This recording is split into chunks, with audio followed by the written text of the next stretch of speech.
दोस्तों, डॉक्टर जो इंसान के लिए एक भगवान का रूप होता है, वही डॉक्टर एक महिला पेशेंट की खूबसूरती में पागल होकर उसका रेप करके उसे मार दिया।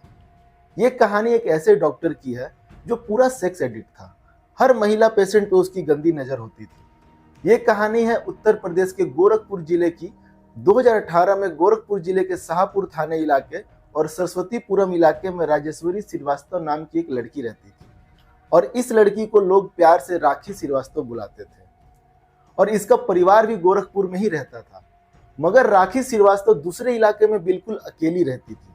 मगर आपके मन में एक सवाल आया होगा कि परिवार के होते हुए भी राखी दूसरे इलाके में अकेली क्यों रहती है। चलिए बताते हैं आपको। देखिए, राखी जहाँ रहती थी उनके पड़ोस में एक परिवार रहता था जो बिहारी था और अक्सर उस परिवार में हर महीने एक लड़का 10 दिन के लिए रहने आया करता था, क्योंकि ये उसके अंकल का घर था और इस लड़के का नाम मनीष सिन्हा था। मनीष सिन्हा बिहार के गया डिस्ट्रिक्ट का रहने वाला था और डिफेंस में जॉब करता था और जब छुट्टी में वो आता था तो अपने अंकल के घर सरस्वतीपुरम भी जाया करता था। राखी भी वहीं रहती थी और हमेशा मनीष को देखा करती थी। और राखी श्रीवास्तव घर में अकेली रहती थी, इसलिए वो अपने पड़ोस वाले घर पर टाइम पास करने चली जाती थी, जिस घर में मनीष आया करता था। मनीष और राखी ने यहीं से एक दूसरे से बातचीत करना स्टार्ट किया और दोनों दोस्त बन गए। लेकिन राखी ने मनीष को ये नहीं बताया था कि वो पहले से ही शादीशुदा है, क्योंकि राखी वहीं पे जॉब करती थी और अकेले रहती थी, तो मनीष को लगा कि वो बैचलर है। अब दोनों की दोस्ती प्यार में इतनी जल्दी बदल जाएगी, किसी को पता भी नहीं था। और अब मनीष राखी से शादी करना चाहता था, क्योंकि राखी बहुत ही खूबसूरत थी। जब मनीष राखी को शादी के लिए प्रपोज करता है तो राखी भी मान जाती है, लेकिन राखी मनीष को एक बात बोलती है कि इस शादी के लिए मेरे घर वाले कभी नहीं मानेंगे, तो चलो हम दोनों कोर्ट मैरिज कर लेते हैं। मनीष भी खुश हो गया और बोलता है ठीक है, मैं भी तैयार हूँ कोर्ट मैरिज करने के लिए। दोनों ने कोर्ट मैरिज किया और मनीष ने राखी को लेकर अपने घर गया चला गया और राखी भी उस परिवार में बहुत ही अच्छे से एडजस्ट हो गई थी। अब मनीष की छुट्टी खत्म हो गई थी, क्योंकि वो डिफेंस में था, इसलिए वो अपने ड्यूटी में वापस चला गया। मगर जाने के कुछ दिन बाद ही मनीष फिर से छुट्टी लेकर घर वापस आता है और अपनी पत्नी के साथ हनीमून पर जाने का प्लान बनाता है। हनीमून मनाने के लिए दोनों ने नेपाल जाने का प्लान बनाया और उसी वक्त मनीष फ्लाइट की 2 टिकट बुक करता है और दोनों वहां से नेपाल के लिए निकल जाते हैं। नेपाल पहुंचते ही मनीष एक होटल में रूम बुक करता है और दोनों वहां रहते हैं। मनीष और राखी दोनों नेपाल में घूमते फिरते थे और बहुत मौज मस्ती करते थे। मनीष ने नेपाल में 3 दिन रुकने का प्लान बनाया था और रिटर्न टिकट भी बुक कर दिया था, क्योंकि इस बार मनीष ने ज्यादा दिन छुट्टी नहीं ली थी। इसलिए 3 जून की शाम को वो अपनी बीवी से कहता है कि चलो राखी, सामान पैक कर लो, हमें निकलना है। मगर राखी को वापस जाने का बिल्कुल भी मन नहीं था। फिर राखी मनीष से कहती है अभी मुझे यहाँ और भी घूमना है, तो तुम चले जाओ, मैं कुछ दिन में आ जाऊंगी। मनीष को लगा कि राखी पहले भी अकेले रह चुकी है और वो बहुत ही होशियार और इंडिपेंडेंट है, तो मनीष ये सोच के नेपाल से 3 जून की शाम को अपने ड्यूटी पर चला जाता है और उसकी पत्नी राखी श्रीवास्तव वहीं रुक जाती है। ड्यूटी ज्वाइन करे हुए मनीष को 1 दिन हो गया था और मनीष ने जब 4 जून यानी अगले दिन राखी को कॉल करता है तो राखी फोन उठा लेती है और दोनों के बीच बातचीत भी होती है। मनीष ने राखी से कॉल पर पूछा क्या तुम चली गई? राखी ने कहा नहीं, बस मैं कुछ दिन में निकल जाऊंगी यहाँ से। तो मनीष ओके बोल के कॉल रख देता है। फिर उसी दिन शाम को मनीष राखी को दोबारा कॉल करता है तो उस वक्त भी राखी फोन उठा लेती है और दोनों के बीच बातचीत भी होती है। लेकिन जब मनीष ने अगले दिन यानी 5 जून को राखी को सुबह कॉल किया तो उसने फोन नहीं उठाया। तो मनीष को लगा शायद राखी ट्रेवलिंग करके थक गई है और घर आकर सो गई है। फिर मनीष दोबारा दोपहर में कॉल किया और उस वक्त भी उसकी पत्नी ने उसका कॉल नहीं उठाया। इसके बाद मनीष परेशान हो गया और शाम तक लगातार कॉल करता रहा। राखी का फोन रिंग तो हो रहा था, लेकिन वो फोन नहीं उठा रही थी। मगर सोचने वाली बात यह है कि मनीष ने जब राखी को व्हाट्सएप पर कॉल किया तो कॉल बिजी बता रहा था और वो ऑनलाइन भी थी। अब मनीष ये सब देख के बहुत परेशान हो गया, क्योंकि वो 2-3 दिन से राखी को लगातार कॉल कर रहा था। मनीष इस वक्त ड्यूटी पे था, इसलिए कॉल करने के अलावा वो कुछ और कर भी नहीं पा रहा था। फिर 2 हफ्तों के बाद मनीष अपनी ड्यूटी से छुट्टी लेकर सबसे पहले अपने घर बिहार जाता है और फिर अपनी माँ से पूछता है कि राखी घर आई है। तो उसकी माँ बोलती है कि वो तो तुम्हारे साथ ही गई थी, तो तुम आ गए, वो कहाँ रह गई? अब ये सुन के बिना देरी किए मनीष नेपाल के लिए निकल जाता है। नेपाल पहुंचते ही मनीष उसी होटल के पास जाता है जहां उन दोनों ने स्टे किया था। वहां जाकर वो अपनी बीवी के बारे में रिसेप्शनिस्ट से पूछता है तो पता चलता है कि राखी 3 जून की शाम को ही वहां से चेकआउट कर चुकी है। यानी जब मनीष वहां से निकला तो उसके कुछ देर बाद उसकी पत्नी राखी भी वहां से निकल चुकी थी। अब ये सब के बाद मनीष और भी परेशान हो गया, क्योंकि उसको अपनी बीवी के बारे में कुछ भी नहीं पता चल रहा था। 2 दिन तक खोजबीन करने के बाद मनीष वापस गोरखपुर आ गया और सीधे राखी के परिवार वालों के पास गया। रास्ते पर ही मनीष की मुलाकात राखी के भाई से होती है, जिसका नाम अमर प्रकाश था। मनीष ने राखी के भाई को पहचान लिया था, क्योंकि राखी ने मनीष को अपने फोन पर अपने परिवार वालों की तस्वीर दिखाई थी। अब मनीष अमर से पूछता है, क्या राखी घर आई है? तो उसका भाई बोलता है कि नहीं। फिर मनीष ने अमर को ये सोच के सारी बातें बताई कि वो उसकी मदद करेगा, लेकिन यह बिल्कुल उल्टा हो गया। अमर ने मनीष को अपने घर ले गया और वहां जाके अपने राखी के परिवार वालों को सारी बातें बताई। तो उसके परिवार वालों ने मनीष के ऊपर ही इल्जाम लगाने शुरू कर दिए, क्योंकि वो लोग इस शादी से बिल्कुल भी खुश नहीं थे। फिर राखी के परिवार वाले बोलने लगे कि वो तुम्हारे साथ ही नेपाल गई थी, फिर उसके बाद वो वहां से वापस ही नहीं आई, जरूर तुमने ही कुछ किया है मेरी बेटी के साथ।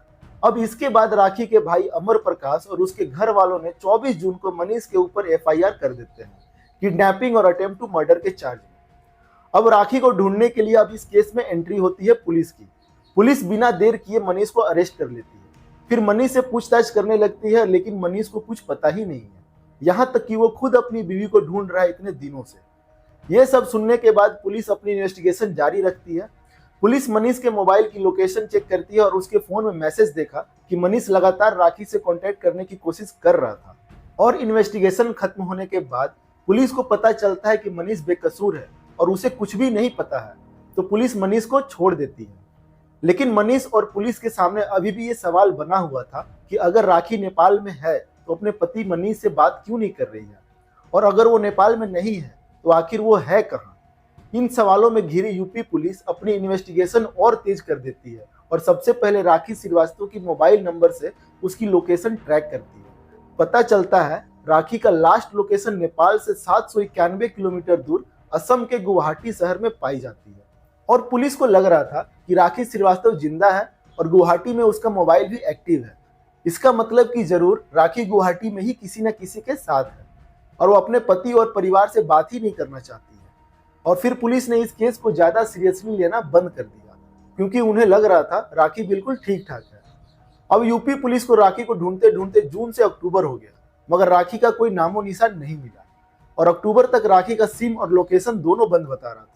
इतना ही नहीं, उसका सोशल मीडिया अकाउंट भी डीएक्टिवेट हो चुका था। पर मनीष राखी को अभी भी पागलों जैसे ढूंढता जा रहा था और उसकी हर एक चीज पर नजर रखता था।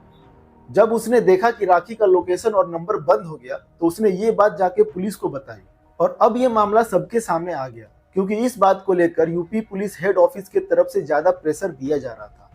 और तब जाकर पुलिस एक्शन में आती है। जब पुलिस ने हार मान लिया तो उन्होंने इस केस के लिए STF यानी स्पेशल टास्क फोर्स को हैंडओवर कर दिया गया। और फिर जैसे ही इस केस की कमान STF के हाथों में आई तो उन्होंने इस केस की कार्रवाई करना शुरू कर दिया था।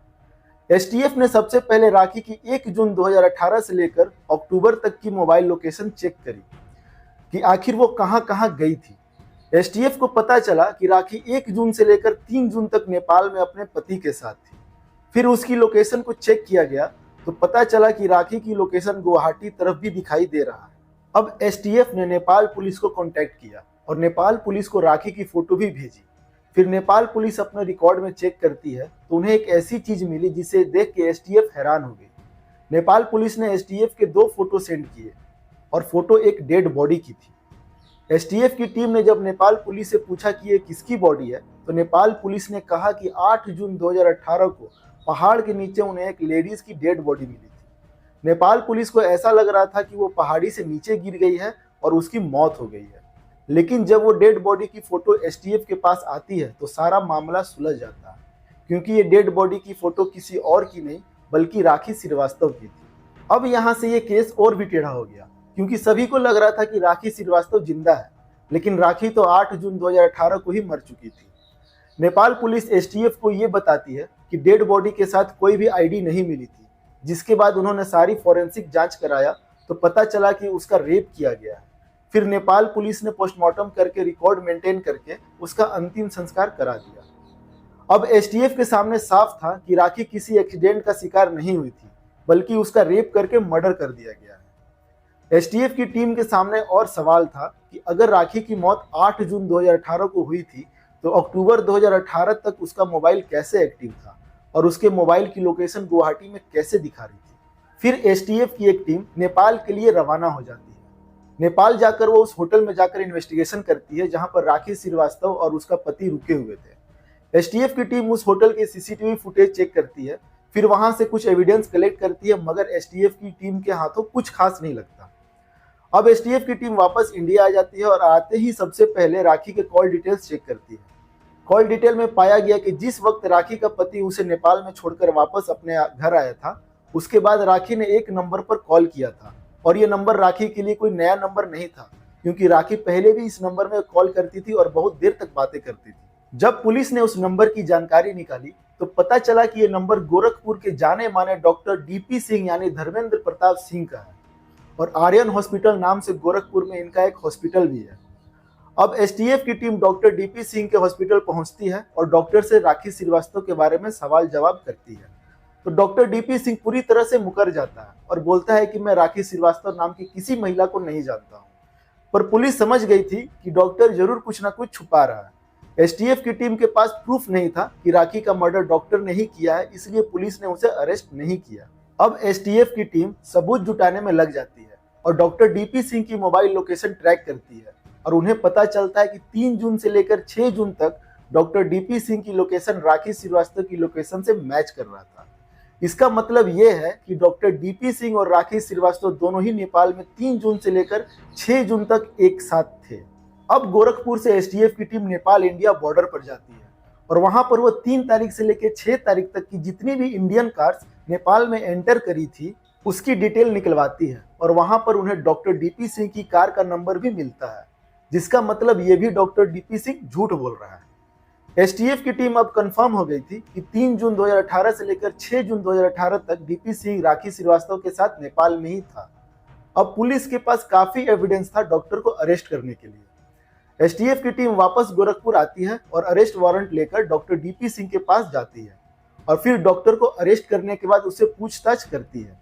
एसटीएफ की टीम डॉक्टर डीपी सिंह को बताती है कि उसकी गाड़ी 3 जून से लेकर 6 जून तक नेपाल में ही था और इस बात को कंफर्म करने के लिए पुलिस ने डॉक्टर डीपी सिंह के ड्राइवर प्रमोद कुमार को भी पकड़ लिया, जिसने डर के मारे सारा सच उगल दिया था। प्रमोद कुमार ने बताया कि 3 तारीख की रात से लेकर 6 तारीख तक वो लोग नेपाल में ही थे और डॉक्टर डीपी सिंह के साथ उसका ड्राइवर प्रमोद और एक हेल्पर दीपक भी गया था। पुलिस ने दीपक को भी अरेस्ट कर लिया और दीपक ने डर के मारे सारा सच पुलिस को बता दिया और अब पुलिस को डॉक्टर डीपी सिंह के मुंह से सच सुनना था, मगर डॉक्टर मुंह नहीं खोल रहा था। पुलिस ने जब सख्ती दिखाई तो डॉक्टर डीपी सिंह ने सारा गुनाह कबूल कर लिया और उसने एसटीएफ की टीम को सारा सच बता दिया। डॉक्टर डीपी सिंह ने बताया कि मैं भले एक डॉक्टर हूं, लेकिन मैं एक सेक्स एडिक्टेड इंसान हूं। डॉक्टर डीपी सिंह ने एसटीएफ की टीम को यह भी बताया कि 2006 में जब उसने अपना हॉस्पिटल नया नया खोला था और उस वक्त उसके हॉस्पिटल में एक पेशेंट आया था और यह पेशेंट कोई और नहीं बल्कि राखी श्रीवास्तव के फादर थे और अपने पापा के साथ राखी श्रीवास्तव भी वहां हॉस्पिटल में आई हुई थी और राखी श्रीवास्तव दिखने में बहुत ही खूबसूरत थी। 2006 में जब डीपी सिंह ने राखी श्रीवास्तव के पिता का इलाज किया था, उसी टाइम उसने राखी श्रीवास्तव को देखा था और उसने देखते ही उसके अंदर की हैवानियत जाग गई थी, क्योंकि डॉक्टर डीपी सिंह एक सेक्स एडिक्टेड पर्सन था और अपने हर महिला पेशेंट को बुरी नजर से देखता था। आपको बता दें, उस वक्त डॉक्टर डीपी सिंह शादीशुदा था और उसका एक बेटा भी था, लेकिन उसके बावजूद भी राखी पर इसकी गलत नजर थी और किसी तरह डॉक्टर ने राखी को बहला फुसलाकर अपने प्यार के जाल में फंसा लिया था। अब राखी भी उस वक्त बहुत मासूम थी और वो भी डॉक्टर के प्यार में पागल हो गई थी, लेकिन उसे ये पता नहीं था कि ये डॉक्टर शादीशुदा है और इसका पहले से एक बच्चा भी है और ये रिलेशन ऐसे ही 5 साल चलता रहा। फिर 2011 में राखी श्रीवास्तव को पता चलता है कि डॉक्टर डीपी सिंह पहले से ही शादीशुदा है और उसका एक बेटा भी है। ये पता चलते ही राखी डॉक्टर को बहुत भला बुरा सुनाती है और उसे दूर दूर रहने लगती है, मगर डॉक्टर राखी को किसी भी हाल में छोड़ना नहीं चाहता था, क्योंकि राखी बहुत ही खूबसूरत थी। फिर डॉक्टर ने राखी को बहला फुसलाकर 2011 में मंदिर में शादी कर ली। जब राखी अपने शादी के बारे में अपने घर में जाकर बताती है तो उसके घर वाले इस बात से बिल्कुल भी खुश नहीं थे और इसी सदमे के कारण राखी श्रीवास्तव के पिता की मौत हो गई थी, जिसके बाद राखी के घर वालों ने उसे घर से निकाल दिया था। अब यहाँ से राखी गोरखपुर के सरस्वतीपुरम में अकेली रहा करती थी और उसके रहने और खाने का पूरा खर्चा डॉक्टर डीपी सिंह उठाता था। कुछ महीनों बाद डॉक्टर की पहली पत्नी उषा सिंह को पता चलता है कि उसके पति ने दूसरी शादी कर ली है, तो उषा ने अपने पति के खिलाफ एफआईआर दर्ज कर देती है। मगर डॉक्टर अपनी पहली बीवी को समझाकर एफआईआर वापस ले लेता है। लेकिन अब यहाँ से डॉक्टर डीपी सिंह राखी को इग्नोर करना शुरू कर देता है और ये बात राखी भी नोटिस कर रही थी कि डॉक्टर डीपी सिंह उसे अवॉइड कर रहा है। वो ना अब राखी को पैसे देता था, ना ही समय दे रहा था। जब डॉक्टर और राखी की बात हुई तो वो डॉक्टर को बताती है कि मैं बहुत जल्द तुम्हारे बच्चे की मां बनने वाली हूँ और अगर तुमने मेरा साथ छोड़ा और मुझे धोखा दिया तो मैं तुम्हारी पुलिस में रिपोर्ट कर दूंगी। अब डॉक्टर की हालत ऐसी हो गई थी कि एक तरफ कुआं और एक तरफ खाई। ना वो अपनी बीवी को छोड़ सकता था और ना ही राखी को छोड़ सकता था। लेकिन अचानक एक दिन राखी श्रीवास्तव का मिसकैरेज हो जाता है, यानी उसका बच्चा पैदा ही नहीं हो पाता और पेट में ही मर जाता है। अब ये बात सुनकर डॉक्टर डीपी सिंह राखी से पूरी तरह दूरी बना लेता है, क्योंकि डॉक्टर ने राखी को पूरी तरह से यूज कर लिया और उसने अपनी इज्जत भी बचा ली थी। राखी डॉक्टर के पीछे पड़ी हुई थी और हमेशा उसे धमकियां देती थी कि अगर उसने उसका साथ छोड़ा तो वो उन दोनों की प्राइवेट फोटो उसकी पहली बीवी को दिखा देगी और समाज को भी दिखा देगी और उसे बदनाम कर देगी।